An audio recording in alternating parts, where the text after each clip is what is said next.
कोप्चे पुनर्जागरण अभियान अन्तर्गत आयोजित कोप्चे फेस्टिभल यो यात्राको मुख्य आकर्षणको रूपमा मान्न सकिन्छ।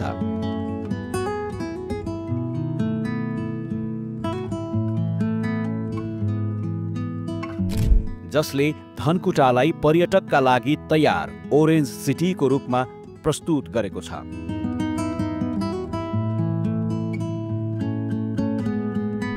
नेपाल पर्यटन बोर्ड, इसिमोड, युएनडिपी र सामुदायिक होमस्टे नेटवर्क, हुसाडेक र स्मार्ट पानी जस्ता संस्थाहरूको सहकार्यमा सम्पन्न यो महोत्सवले स्थानीय समुदायको सक्रियता, प्रतिबद्धता र धनकुटा नगरपालिकासँगको साझेदारीले कोप्चेमा पर्यटन सम्भावना उच्च रहेको देखिन्छ।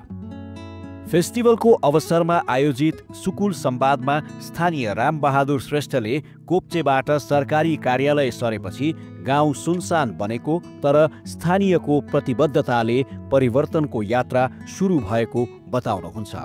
र यसको मूल उद्देश्य भने चाहिँ के हो भन्दाखेरि कल्चर संस्कृतिलाई संरक्षण गर्दै कला र संस्कृतिलाई संरक्षण गर्ने र आन्तरिक पर्यटनलाई प्रवर्धन गर्ने।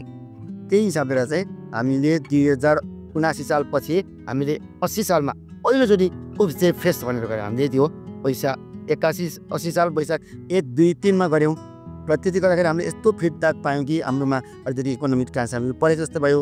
मानिसहरू त्यो भए त्यति हामीले सबैलाई ओरेन्ज कलर लाउनुपर्छ, ओरेन्ज सिटी बनाउनुपर्छ, ओरेन्ज सिटी बनाउँदा एउटै कलर हुन्छ भन्ने हाम्रो यहाँहरू मार्फत लगायत अरू सबै साथीहरूले हाम्रो प्रचार प्रसार गरिदिनु भयो।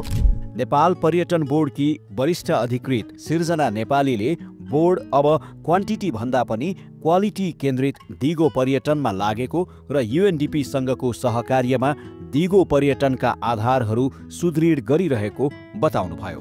हामीले चाहिँ अहिले चाहिँ अब एउटा इमर्सिभ खालको एउटा रेस्पोन्सिबल अब कसरी हुन्छ एउटा अथेन्टिसिटी कसरी चाहिँ कल्चरलाई चाहिँ नि टुरिस्टहरूसँग अझ इमर्सिभ रूपले अथेन्टिक रूपले चाहिँ नि हामीले चाहिँ नि पर्यटकहरूलाई चाहिँ एउटा फर्स्ट ह्यान्ड एक्सपिरियन्सको लागि भनेर एउटा कम्युनिटी होमस्टे भयो होइन।